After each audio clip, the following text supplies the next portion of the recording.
Nos encontramos con el doctor Mario Sabán, que visita México para difundir su obra, específicamente el judaísmo de Jesús y algunas de las instituciones también de Israel. Doctor, bienvenido. Gracias. Aquí a la Cámara de Diputados, es un honor tenerlo. Muchas gracias. En estas instalaciones, un recinto que no es común, pero que lo recibe con mucho cariño. Muchas gracias. ¿Cuál es el objetivo de su visita? Bueno, el objetivo en principio es difundir todas las investigaciones que durante 15 años he realizado sobre los orígenes judíos del cristianismo, el desarrollo de la Iglesia en el siglo I y II, su conexión con el judaísmo de Jesús, de Pablo, cómo los primeros cristianos observaban la Torá, cómo lentamente fue creándose una nueva religión, alcanzando su independencia en el siglo II. A mediados del siglo II ya tenemos información de diferencias muy claras. Por ejemplo, la primera vez que ya se habla del domingo aparece con San Justino, a mediados del siglo II.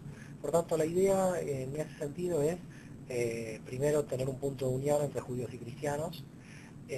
Segundo, tratar de comprender la dinámica del proceso del nacimiento del cristianismo. Y en tercer lugar, dentro del marco de la Universidad Hebraica, voy a tener un seminario intensivo ya específicamente de historia y filosofía judía. Por lo tanto, ya hay varias instituciones en las cuales voy a estar, la Universidad Iberoamericana, la Universidad Anáhuac. En ambas voy a hablar sobre el origen judío del cristianismo y el comienzo, la época de las raíces. En la Universidad Hebraica, como ya le dije, sobre filosofía medieval judía e historia judía. Voy a tener una presentación en la comunidad sefaradí de México, de un tema muy especial, porque no lo voy a tratar en otro lado, que es la actualidad, la situación de los judíos españoles en el siglo XXI, hoy. Con lo cual voy a hacer un análisis de cómo se encuentra organizado el judaísmo español en el siglo XXI, las principales instituciones, y esto creo que también es bastante interesante. Así que bueno, muy contento la verdad de estar en México y muy feliz porque me han atendido la gente mexicana de manera muy emotiva. ¿Hay alguna particularidad en México? ¿Por qué México? ¿Por qué estar aquí? Sí, bueno, hay muchas.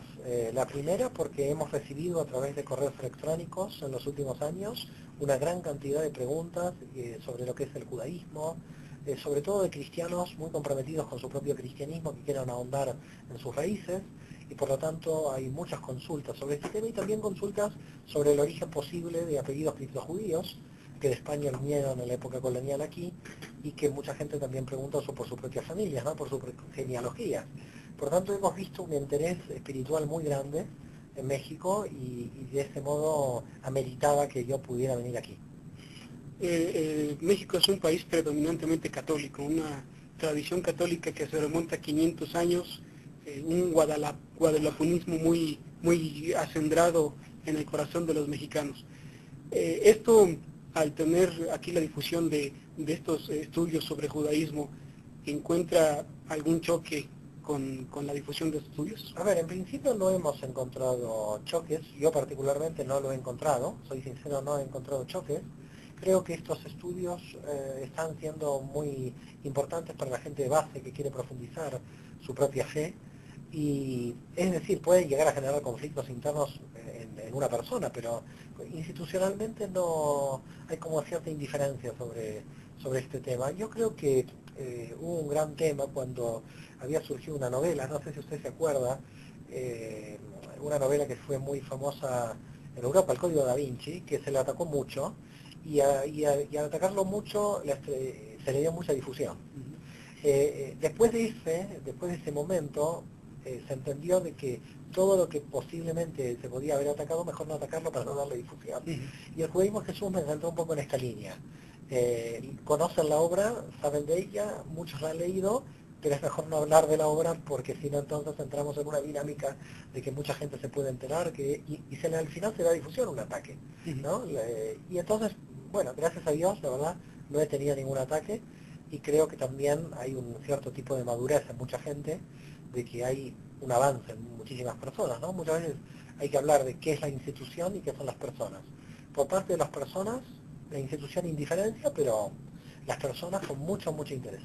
Esto demuestra, por ejemplo, la invitación que ha recibido de la Universidad Anáhuac católica, Sí. la Universidad Iberoamericana católica, de este interés por los estudios del judaísmo. querer encontrar las raíces de este cristianismo en la predicación de Jesús. Por eso yo lo veo como una oportunidad, es decir, yo veo que dos instituciones católicas con larga tradición que se abran a esto, a mí me parece muy importante. Ni las propias instituciones en España se abren a esto, es decir, están mucho más cerrados en España frente a este tema por miedo, seguramente que aquí hay una gran valentía. De la misma institución católica. De la misma institución católica, pero aquí hay una gran valentía en abrir puertas. Es decir, yo creo que, yo también me he sorprendido, yo también fui el primer sorprendido de que universidades comprometidas con su catolicismo, en vez de estar cerradas, hayan abierto el tema a debate, lo cual yo considero que es muy importante. Ahondando en los temas que le competen y que quiere difundir en esta serie de conferencias, le preguntaría así a rajatabla, ¿quién es Jesús? Bueno, a mí me gusta más decir cómo pensaba o qué hizo, porque yo creo que cuando alguien se define, se encasilla. A mí nunca me gustan las definiciones porque encasillan a la gente. Los doctores son personas, los franceses son personas, todo lo que clasificamos. Y lamentablemente Jesús, a través de la cristología o mesianología, como quiera llamar, sufrió un proceso de clasificación. Y quien no lo clasifica bien tiene un problema. Yo a Jesús no me lo gusta clasificar. Primero pienso es un rabino inclasificable. Hasta ni le diría rabino porque también lo clasifico. Con lo cual pienso que es un hombre inclasificable, en el sentido de que no entra en ningún tipo de definición posible. Y esto lo hace muy grande, porque justamente la grandeza que tiene es su propia... Si entro a clasificarlo, entramos a toda nuestra historia de los últimos 2000 años. Todo el mundo lo intentó clasificar, ¿no? Los testigos de Jehová dicen que no era Dios, que era Mesías, como los arrianos. Los trinitarios dicen otra cosa. Los adventistas dicen el sábado, los otros el domingo. Clasificarlo lleva a discutir qué definición hay que darle. A mí las definiciones, la verdad, no me gustan si llevan a romper el amor al prójimo, porque al final entonces las definiciones llevan al enfrentamiento entre hermanos. Yo creo que Jesús tiene para mí algo clave y algo que lo engrandece y que para mí es algo que me admira, ¿no? Siendo que yo soy judío y Jesús también lo fue. Como me decía un gran teólogo vasco, Xavier Picasa. Xavier me decía en Madrid, qué lástima que Jesús no fue vasco. Él quería a Jesús para su pueblo, ¿no? Entonces digo, bueno, no, lamentablemente fue judío y yo estoy muy contento, la verdad que haya sido, y yo tengo una primera conexión con Jesús. Jesús es mi hermano. Siendo Jesús judío, yo como judío, yo no siento mi hermano, con lo cual aquí hay una relación que es diferente seguramente a la relación del cristiano con Jesús, que lo ve como superior. La relación del cristiano con Jesús es de hijo a padre. Yo no lo puedo ver como padre, lo veo como hermano porque pertenece a mi pueblo. Por tanto, para mí, quién era Jesús lo define la conducta. Lo define la conducta de la parábola del samaritano, lo define la conducta de no apedrear a la transgresora, porque todos somos transgresores. Yo creo que hay que aprender de Jesús, a no apedrear a los divorciados, a no apedrear a los homosexuales, es decir, hay que aprender de la ética de Jesús. Es muy revolucionaria, es la ética más profunda de la Torá, ¿no? Entonces, yo lo que aprendí a través de Jesús es observar mejor la Torá. Es decir, Jesús a mí me hizo más judío. Pero esto lleva también a un paradigma que tenemos nosotros como católicos. Ver a las instituciones, a la Torá de Israel, como algo misterioso y que no nos pertenece. Pero yo creo que porque no se estudia. Yo creo que solamente falta ponerse a estudiar el judaísmo. La Torá no se estudia, se lee con suerte el Nuevo Testamento, pero el Antiguo se desconoce. En verdad hay algo más grave, ahora se desconoce tanto el Antiguo como el Nuevo. Pero a aquella gente empieza por el nuevo y después por el antiguo. Empezar por el nuevo y después por el antiguo es comenzar en una película por el final. Es imposible. ¿Yo para qué voy a entonces estudiar? No, es importante ver el desarrollo de la película. No entiendes el final de la película, igualmente no creo que haya final de esta película, esto sigue, pero no entiendes la estructura bíblica sin las raíces. Solamente coger una Biblia y mirar cuál es el porcentaje del antiguo y cuál del nuevo. El antiguo tiene 3/4 y el nuevo 1/4, o 4/5 y 1/5. Solamente lo que es el porcentual de lectura que uno tiene que tener. Se entiende estratégicamente que un cristiano empieza con el Nuevo Testamento porque es el marco de su fe, su canon, pero también es su canon el antiguo, porque si no entonces son marcianitas, no son cristianos. O son cristianos o son marcianitas. Si son marcianitas, díganse marcianistas. Entonces se olvidan del antiguo.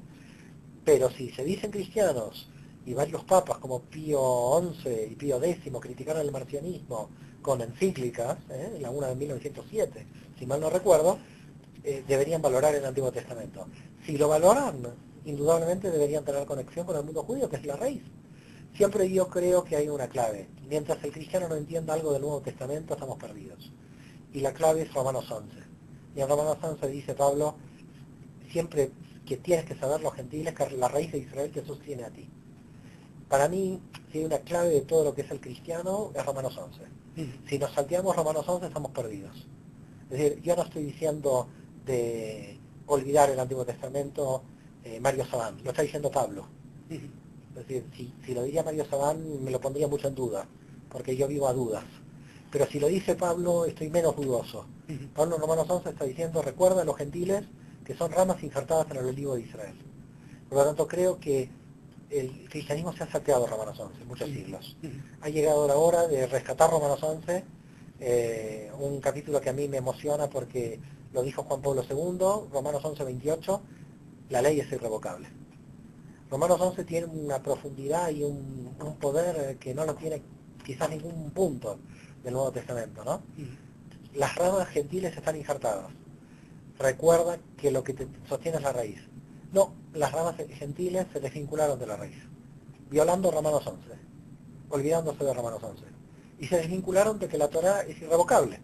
También se olvidaron de que estamos sujetos a la Torá, pero porque no lo dice Mario Sabán, sino porque lo dice el propio Pablo. Si un cristiano profundamente profundiza en Romanos 11, tiene que tener admiración por el pueblo judío. Si un cristiano no tiene admiración por sus raíces y el pueblo judío, es que no entiende Romanos 11 y desobedece las palabras de Pablo. Hablaba hace rato, en un momento de la entrevista, que Jesús es un hombre extraordinario, extraordinariamente ético, a la ética judía. ¿Cómo podemos nosotros interpretar esta ética sin dejar a la religión como una mera código de conductas buenas que el hombre debe hacer? Sí, entiendo. El gran problema aquí es qué nos define culturalmente. Yo creo que cuando hablamos de religión hablamos de un nivel, un sistema cultural.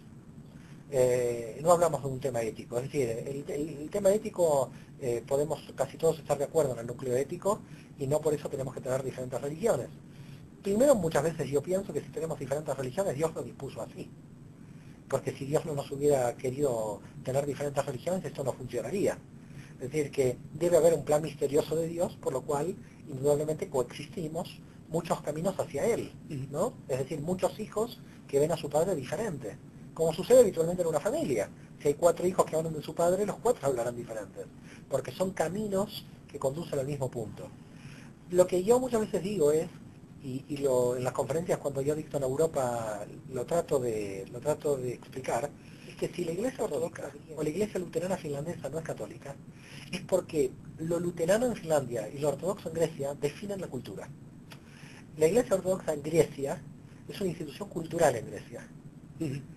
El griego no es que no quiera ser católico porque no reconoce al Papa, es que no tiene la cultura latina, tiene cultura griega. Entonces, yo creo que las divisiones religiosas no son religiosas, son divisiones culturales. Y por lo tanto, las religiones son el sostén de una identidad cultural a la que uno siente afecto. Y por eso quiere mantener su religión. Pero no es un afecto de tipo ético. De tipo ético todos estamos involucrados en amar a tu prójimo. Es decir, el budismo también ama al prójimo. ¿Pero por qué yo no puedo ser budista? Porque no nací en la India. Porque el budismo está estructurado en una población en especial. Y por lo tanto, si una religión se quiere expandir, tiene que entender qué características nacionales tiene eso. Mucha gente dice, bueno, Inglaterra se dividió en el cristianismo porque Enrique VIII se volvió loco y empezó a divorciarse o matar a sus mujeres. No, Inglaterra tiene un cristianismo inglés. Norteamérica tiene un cristianismo norteamericano. Un presbiteriano norteamericano y un católico mexicano, aunque los dos digan que creen a Jesús, son culturas totalmente diferentes. Entonces, si usted pone un católico mexicano, un presbiteriano norteamericano, un anglicano inglés y un ortodoxo griego, yo le diría que la base del cristianismo es prácticamente la misma. Pero, ¿dónde están las diferencias? Se inventaron diferencias teológicas para reflejar diferencias culturales.